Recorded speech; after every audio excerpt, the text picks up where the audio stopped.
Hello my friends, আজিৰ এই ভিডিঅ'টোত আলোচনা কৰা হ'ব অতি গুৰুত্বপূৰ্ণ জিকে অসম পুলিচ ৰিটেন এক্সামৰ বাবে। সো আপুনি যদি আসাম পুলিচ ৰিটেন এক্সামৰ বাবে প্ৰিপাৰেচন কৰি আছে আপুনি এই ভিডিঅ'টো চাব। সো য'ত অতি গুৰুত্বপূৰ্ণ 10টা প্ৰশ্ন আলোচনা কৰা হ'ব। সো ফাৰ্ষ্ট প্ৰশ্নটো চাওক। লুচি মিছন যাক শেহতীয়াকৈ বাতৰিত দেখা গৈছিল কোনটো মহাকাশ সংস্থাৰ সৈতে সম্পৰ্কিত। সো আপোনালোকে যদি নিউজ পেপাৰ পৰা আপোনালোকে গম পায় লুচি মিছন বুলি এটা ৱাৰ্ড যিটো শেহতীয়াকৈ নিউজত দেখা গৈছিল বাতৰিত দেখা গৈছিল সেইটো কি হৈছে কোনটো মহাকাশ সংস্থাৰ সৈতে সম্পৰ্কিত। আপোনাক সুধিছে লুচি মিছন কোনটো মহাকাশ সংস্থাৰ সৈতে সম্পৰ্কিত। সো আপুনি যদি এনেকুৱা প্ৰশ্নৰ উত্তৰ নাজানে আপুনি ৰিটেন এক্সামত পাছ কৰিবলৈ অতি টান হ'ব। সো আপুনি এনেকুৱা ভিডিঅ' ডেইলি এই চেনেলটোত চাব পাৰিব, তাৰ বাবে ছাবস্ক্ৰাইব কৰক এই চেনেলটো। সো ইয়াৰ উত্তৰ হ'ব কি হ'ব নাসা। লুচি মিছন যাক শেহতীয়াকৈ বাতৰিত দেখা গৈছিল কোনটো মহাকাশ সংস্থাৰ সৈতে সম্পৰ্কিত। লুচি মিছন নাসা মহাকাশ সংস্থাৰ সৈতে সম্পৰ্কিত। নেক্সট কুৱেশ্যন, কোনখন দেশক উদীয়মান সূৰ্যৰ দেশ বুলি কোৱা হয়। সো ইয়াত অপশ্যন এ আছে চীন, বি আছে নিউজিলেণ্ড, এণ্ড চি আছে জাপান, এণ্ড ডি আছে আমেৰিকা। সো আপোনাক সোধা হৈছে কোনখন দেশক কি কৈছে উদীয়মান সূৰ্যৰ দেশ বুলি কোৱা হয়। সো কাৰেক্ট অপশ্যনটো হ'ব জাপান, এণ্ড সো কাৰেক্ট অপশ্যনটো হ'ব জাপান। এণ্ড নেক্সট কুৱেশ্যন হ'ব প্ৰথম অসমীয়া কথা কবিতাৰ ৰচক কোন। ইয়াত অপশ্যন এ আছে যতীন্দ্ৰনাথ দুৱাৰা, বি অপশ্যন আছে ভট্টদেৱ, চি অপশ্যন আছে Chandra Kumar Agarwala, and D option আছে লক্ষ্মীনাথ বেজবৰুৱা। সো আপোনাক কৈছে প্ৰথম অসমীয়া কথা কবিতাৰ ৰচক কোন। সো আপুনি যদি জানে কমেণ্ট কৰিব। ইয়াৰ উত্তৰটো শুদ্ধ উত্তৰটো হ'ব যতীন্দ্ৰনাথ দুৱাৰা। ঠিক আছে মাই ফ্ৰেণ্ড। নেক্সট কুৱেশ্যন, নিম্নলিখিত কোনটো ভাৰতৰ সৰ্ববৃহৎ ৰাষ্ট্ৰীয় উদ্যান। আছে নিম্নলিখিত কোনটো ভাৰতৰ সৰ্ববৃহৎ ৰাষ্ট্ৰীয় উদ্যান। এ অপশ্যন আছে হেমিছ ৰাষ্ট্ৰীয় উদ্যান, বি অপশ্যন আছে কাজিৰঙা ৰাষ্ট্ৰীয় উদ্যান, চি আছে বাল্মীকি ৰাষ্ট্ৰীয় উদ্যান, এণ্ড ডি আছে চাউথ বুটাম আইলেণ্ড নেশ্যনেল পাৰ্ক।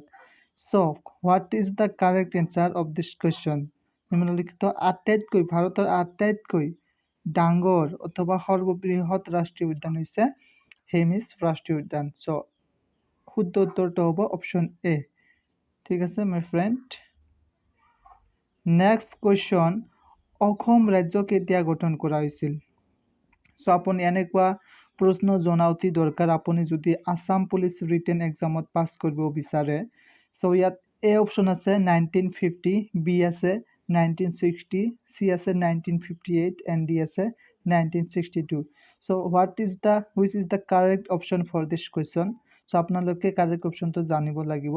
অসম ৰাজ্য কেতিয়া গঠন কৰা হৈছিল এনেকুৱা কমন কুৱেশ্যনবিলাক আপোনাৰ জনা অতি দৰকাৰ।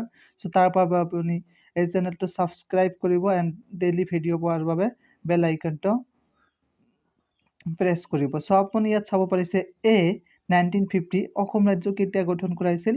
এই অপশ্যনটো হৈছে correct option. So 1915 is the correct option. Next question, Jonbeel Mela ক'ত অনুষ্ঠিত কৰা হয়। সো আপুনি অসমৰ বাসিন্দা হিচাপে এনেকুৱা কুৱেশ্যন জনা অতি দৰকাৰ। জোনবিল মেলা ক'ত অনুষ্ঠিত কৰা হয়। অপশ্যন এ আছে নগাঁও, বি আছে মৰিগাঁও, চি আছে কোকৰাঝাৰ, ডি আছে Karbi Anglong. So correct option হ'ব বি। সো কাৰেক্ট অপশ্যন হ'ব B Morigaon. Next question, Asom Sarba Shiksha অভিযান মিছন কেতিয়া আৰম্ভ কৰা হয়। অসম সৰ্ব শিক্ষা অভিযান এ অপশ্যন আছে 2019,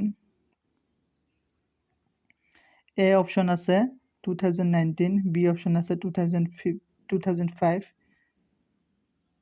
sorry, A option আছে 2009, B option আছে 2005, C option আছে 2001, and D option আছে 2011.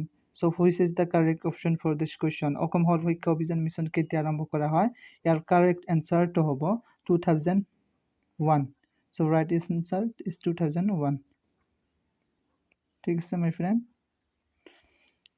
Next question, দ্বিতীয় অসমীয়া বোলছবিখনৰ নাম কি? My friend, এনেকুৱা question বৰ বহুত আহে অসম পুলিচৰ পৰীক্ষাত। সো আপুনি যদি এনেকুৱা question নাজানে পৰীক্ষাত পাছ কৰা অতি টান হ'ব। সো ইয়াত আছে এ জয়মতী, বি ইন্দ্ৰমালতী, এৰাবাটৰ সুৰ, and A Joymoti, B Indramalati, C এৰাবাটৰ সুৰ, ডি ঘৰ সংসাৰ। মাই ফ্ৰেণ্ড, আপোনালোকে অসমীয়া প্ৰথম বোলছবিখনৰ নাম কিন্তু বেছিভাগে জানে, কিন্তু দ্বিতীয় অসমীয়া বোলছবিখনৰ নাম বহুতেই নাজানে। সো এনেকুৱা কুৱেশ্যন অহাৰ চান্সটো বেছি। সো ইয়াৰ কাৰেক্ট অপশ্যনটো হ'ব option B, Indramalati. Indramalati is the correct option, my friend. So option B is the correct option. Next question, Dhola Sadiya দলংৰ দৈৰ্ঘ্য কিমান? Option next question, Dhola Sadiya দলংৰ দৈৰ্ঘ্য কিমান? A আছে 1000 মিটাৰ, B আছে 9000 মিটাৰ, C আছে 8500 মিটাৰ, and D আছে 900 মিটাৰ। My friend, ইয়াত অপশ্যনটো কাৰেক্ট নাই। সো কাৰেক্ট অপশ্যনটো হ'ব 9500 মিটাৰ। সো কাৰেক্ট অপশ্যনটো হ'ব 9500 metre is the correct option. So ইয়াত অপশ্যনটো লিখাতে ভুল হৈছে। সো নেক্সট কুৱেশ্যন হ'ব, মাজুলীক কেতিয়া জিলা হিচাপে ঘোষণা কৰা হৈছিল? সো এনেকুৱা কুৱেশ্যন আপোনাৰ জনা অতি দৰকাৰ। মাজুলীক কেতিয়া জিলা হিচাপে ঘোষণা কৰা হয়? এ অপশ্যন আছে 2014, B 2015, C 2016, D 2017. So correct অপশ্যনটো হৈছে চি 2016.